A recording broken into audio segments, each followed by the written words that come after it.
هل بشرتك دهنية أو مختلطة وتعانين من حبوب متكررة أو تصبغات خفيفة؟ اليوم جبت لكم صابون جليسرين طبيعي بمكونات مختارة بعناية، ينظف البشرة ويوازن الدهون ويساعد على تفتيحها بدون تحسس.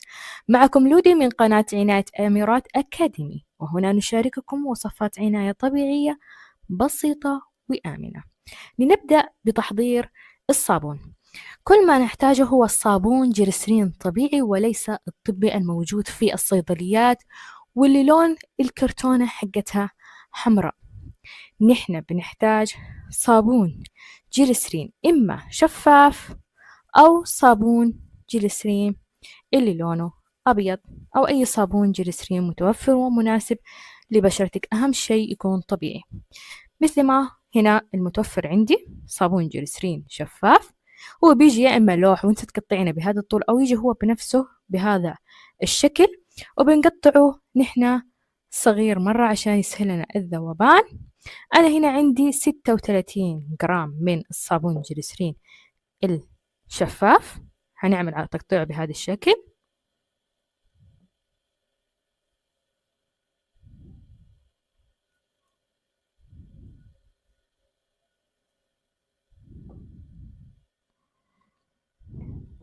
هنذوبه إما بالميكرويف أو بحمام مائي زي ما أنا ساوى هنا عندي قدر وحاطة فيه الماء، والماء يتسخن، وهذه أفضل طريقة. بنحط بولة فوق منها عشان ما يحترق لي الصابون اللي هو 36 جرام